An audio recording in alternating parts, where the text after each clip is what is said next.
Info Santé par le Dr No, syndrome du canal carpien, une régression spontanée chez un tiers des patients en un an. Le syndrome du canal carpien est une compression du nerf médian dans le canal carpien situé au niveau de la face antérieure du poignet. Le nerf médian est sensitif et moteur et s'il est comprimé, il provoque des troubles de la sensibilité, paresthésie, à type de fourmillement, picotement, brûlure et douleurs sourdes au niveau du pouce, index, majeur et du côté de l'annulaire qui fait face au majeur. Des troubles moteurs avec une diminution de la force des muscles qui ferment la pince entre le pouce et les autres doigts, opposition au pouce. Le syndrome du canal carpien est fréquent chez les adultes avec une prédominance chez les femmes. Les symptômes prédominent souvent la nuit et peuvent perturber le sommeil. Ils disparaissent en secouant la main ou en la laissant pendre en dehors du lit. La cause de cette maladie demeure inconnue, mais il est plus fréquent chez les obèses, chez les diabétiques, en cas d'hypothyroïdie, en cas de polyarthrite rhumatoïde, en cas d'antécédent de fracture du poignet, dans certains métiers générant des vibrations ou des mouvements répétitifs, des médicaments parfois en cause, l'anastrazole, les diphosphonates, les anticoagulants oraux, les fluoroquinolones. Il est parfois reconnu comme maladie professionnelle.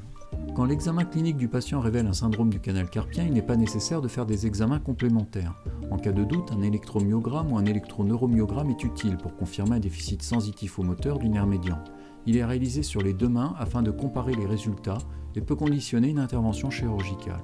D'autres examens plus complexes peuvent être pratiqués pour éliminer d'autres diagnostics comme une atteinte de la 6e et 7e racine nerveuse cervicale, un syndrome du défilé thoraco-brachial, une neuropathie périphérique, un phénomène de Raynaud, une douleur liée à une arthrose. L'évolution du syndrome du canal carpien est inconstante. Les symptômes disparaissent spontanément dans environ un tiers des cas. C'est notamment le cas après une grossesse. Les symptômes peuvent cependant récidiver. L'autre main peut parfois être atteinte, on parle alors de forme bilatérale du syndrome du canal carpien. On note que 20% des patients ayant subi une opération du canal carpien sont concernés par une atteinte de leur autre main.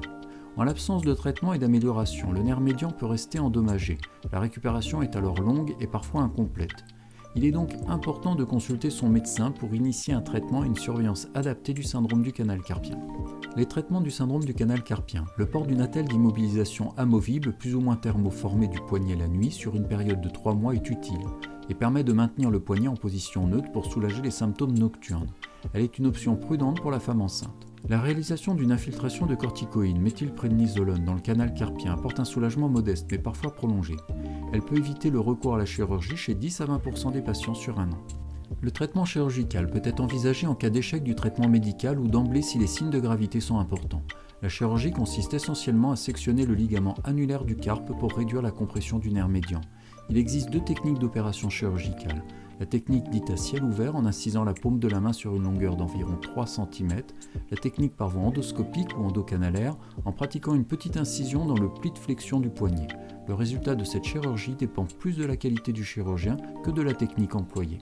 Vous avez aimé? Likez et abonnez-vous à Dr No, disponible aussi sur YouTube.